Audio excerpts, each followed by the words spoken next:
Hi, this is David Glennsmith, and what you have in front of you is the screen for DC English 2332.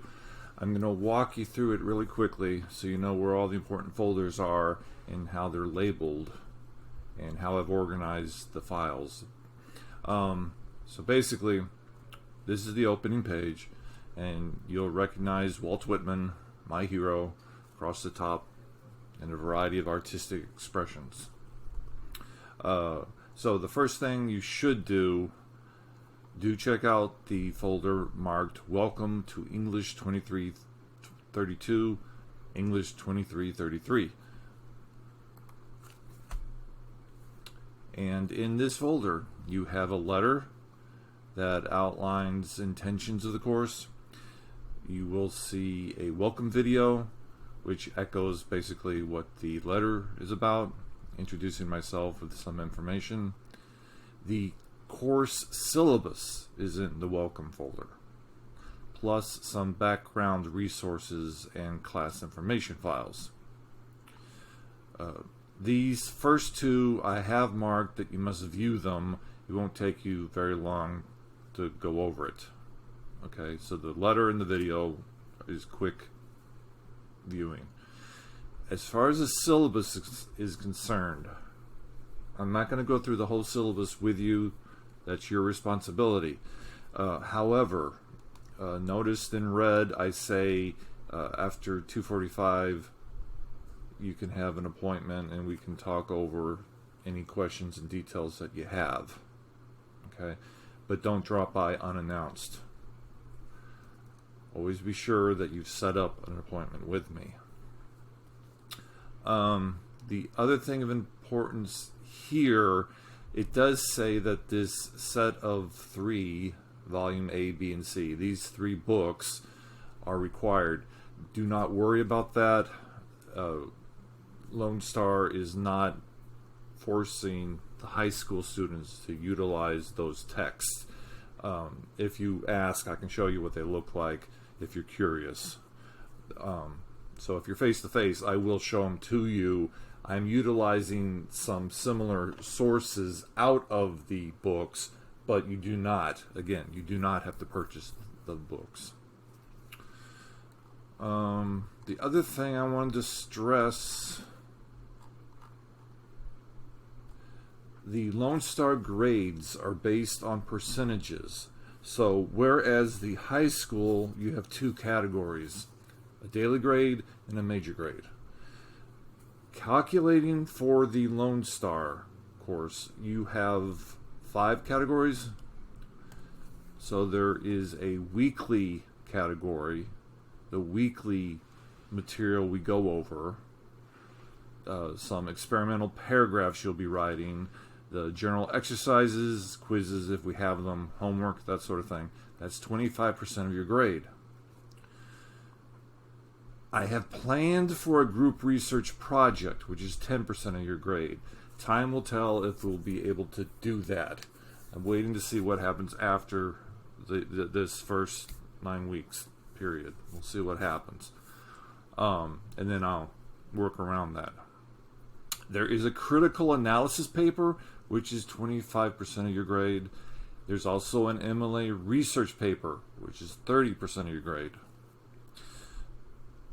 Finally, Lone Star does require a final exam. Okay, so when you were with Nyman, he used a similar approach. So this shouldn't be anything new for you. Likewise, on page 5, I have set up a full calendar of expected subjects, topics that we'll be covering. Okay?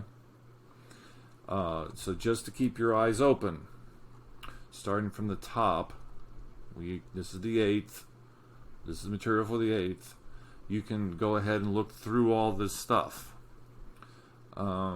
There are, off the top of my head, I want to say there are 3 epics we'll be reading in the course.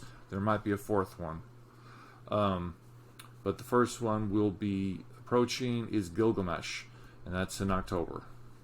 Okay. Then we will tackle Beowulf. Judging from last year, people tended to appreciate Beowulf more so than Gilgamesh. I'm not too clear about why they were having a hang up over Gilgamesh, but for some reason they did. I'd like when we get to Gilgamesh and you start having issues, let me know what exactly is causing the problem, because I don't see any difference between the two epics. Okay, so we're reading those two epics in full, and then next semester we have one or two other epics we'll be dealing with. So that is the syllabus.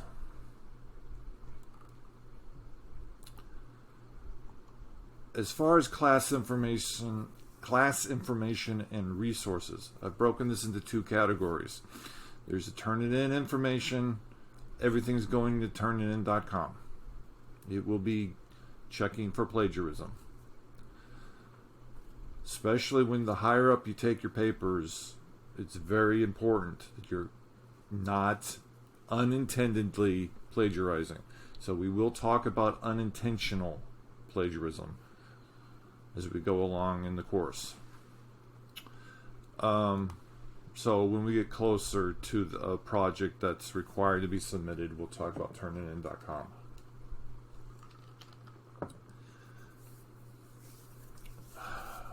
In the resource folder, there is a lot of PDFs. Some of these I'm going to point out to you today when I go to the unit folder. Okay. Primarily, these are here for you to look at your leisure. When I talk about them during the class period, I'm only going to cover a summary or synopsis of the actual demo. Okay, I'll hit the highlights, and then you are expected to go back and read the full document. Okay, these are important to preserving your grade.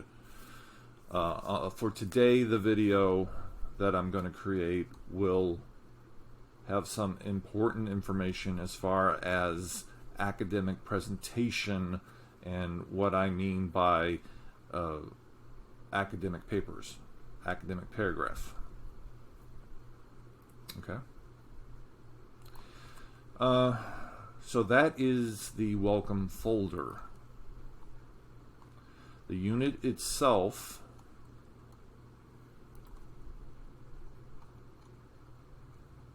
here, Unit 1, Structures of Early Society, that's our starting point. If you develop any questions or concerns along the way, that first discussion board is where you can post things. If you have a question and you put it into here where it says write a comment, it is public.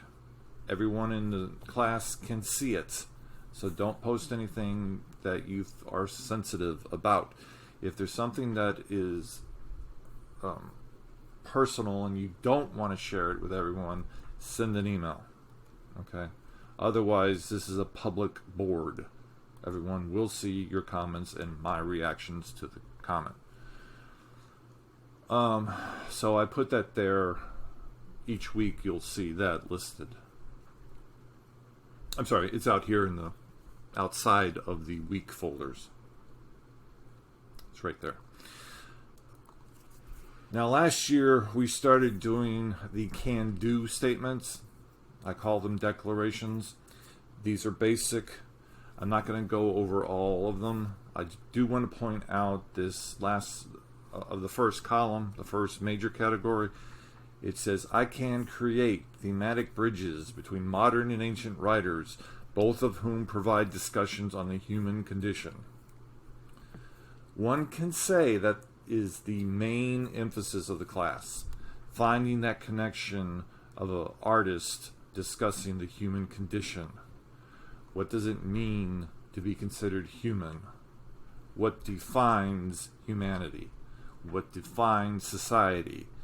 What defines a soul? So the first series of lessons and readings are all concentrated on that. I want you to be able to build an understanding between the ancient world and the modern world. How much have we not changed? How much have we advanced? Okay? Keep that as your main objective in your head.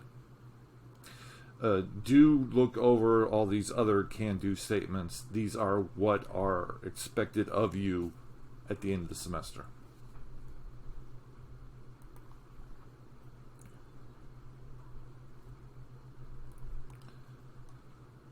Okay, so week 1.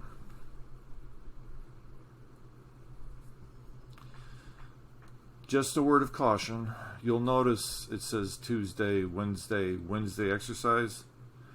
You will not be able to skip ahead to the Wednesday exercise. Okay, everything that's gray here is unpublished. Now, tomorrow on Wednesday, you'll see 2 new folders. It'll say Wednesday and Wednesday exercise. Do not jump ahead and open the exercise first. Always go through the information in the Wednesday or the day before folder and then tackle the exercise. The material in the first folder is important and essential for understanding what the exercise is about. Okay? If you feel pressed for time and you jump ahead and just go right to the exercise, you're cutting your foot off. Okay? So be that as it may, today's Tuesday, the 8th of September, and here's the week at a glance. So I have everything out here for the first week. You can look ahead and see what's on the agenda. Okay? So in a few seconds, I'll start the video for Tuesday for the information that's in that folder. And that's basically the course. I do like the setup for this new system we're using. It's more manageable. I find it easier to organize and it's clearly labeled. Always look on the right hand side for an assignment that's popping up in the calendar. Okay, so for instance, that's coming up at the end of today. Okay, so again, if you have any questions or concerns, shoot me an email or use the discussion board. I hope y'all are being safe and be careful out there. It's going to be an interesting term. So, talk to y'all later.